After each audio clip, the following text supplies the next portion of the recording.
Okay, so with this question, the first thing to remember is that tan, so really what we're looking for is tan is that it's sine of 2x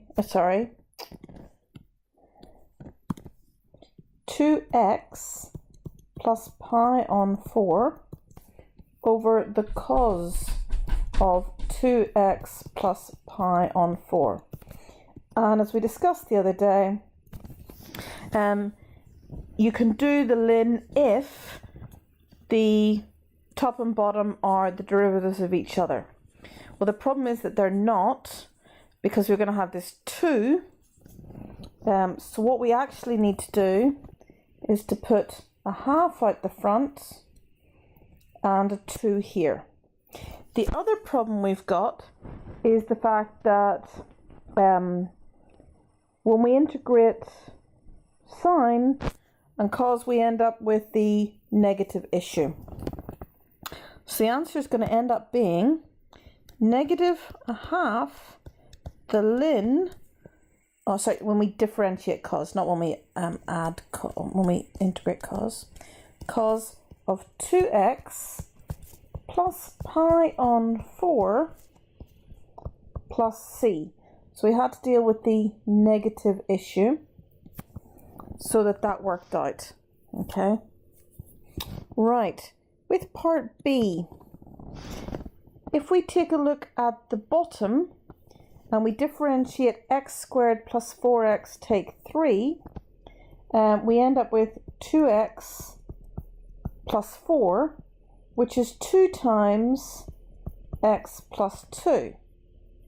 So again, if I put a 2 up there and a half out the front, then that makes life easier. So now what I have to think about is the fact I've got this cubed. It's not going to be ln, but I can just go ahead with this as x to the minus 3, or the way we would normally integrate that. Okay, so think about the fact you have something to the negative 3, increase the power by 1, that would be negative 2, and divide by the new power. So that's a half times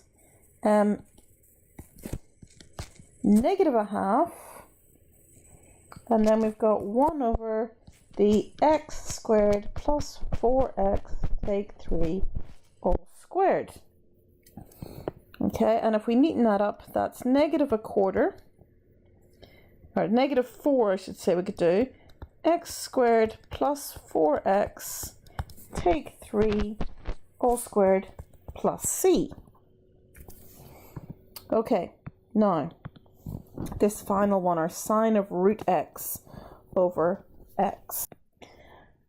Okay, now with this one, there's a few different ways of approaching it. I'm going to start off by saying that u equals x to the half. And therefore, du by dx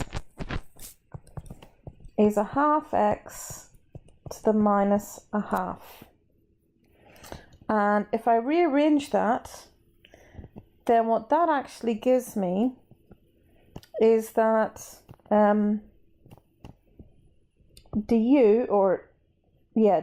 equals a half, or in fact, even better would be to write it as 2 du equals 1 over root x dx. There's that splitting that variable again. Okay, so now when I come to do my integration, I've got the integration of sine of u, but the 1 over x dx has disappeared, and I'm left with just 2 du, and I'm going to put the 2 out the front. Now when you integrate sine, you know what you head to negative cos, so that's 2 times negative cos of u plus c, but that's negative 2 cos root x plus c, which is as required.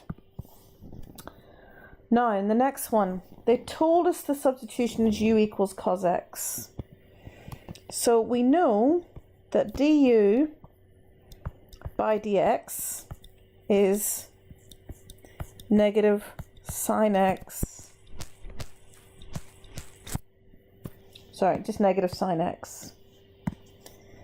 And we can split that to say that du equals, in fact, let's say negative du equals sine x dx. Okay, over here we've got that x equals pi over 2, and u is the cos of that, and that turns out to be 0, so the cos of pi on 2 or cos of 90. And when x equals 0, u equals 1. Now the next thing I'm going to do is say that sine cubed x cos squared x is actually sine x times sine squared x times 1 tick sine squared x. I'm bringing it all in terms of sine x. Okay. Sorry. Cos squared x. But since I know that my sine x will be replaced with this, but I really want the cos x to be, or the sine squared x in terms of cos x. So I'm going to write that as sine x 1 take cos squared x, cos squared x, and then I'm going to replace the cos x with u, so that would be sine x 1 take away u squared times by u squared. Now I'm going to put the integration all together, so it's the integral of, and the sine x, so I'd end up with minus the sine x dx gets replaced with minus du, and I'll write that at the end. And I've got 1 take away u squared du between 0 and 1. Now we can tidy this up a little bit. First of all, this minus outside, we can flip the two limits, and we can say that's between 1 and 0. And we can expand our bracket and say that's u squared take u to the 4 du. The next thing, we can actually do the integration, which is u cubed over 3 take u5 over 5 between 1 and 0. Putting the numbers in, that would be a third take away a fifth, take away nothing, and a third take away a fifth. If you think about it, that's 5 over 15 take away 3 over 15, which is 2 over 15. So if you notice, I brought everything together before I actually rewrote the integral, and I didn't switch back to x's because it was a definite integral, which is really nice.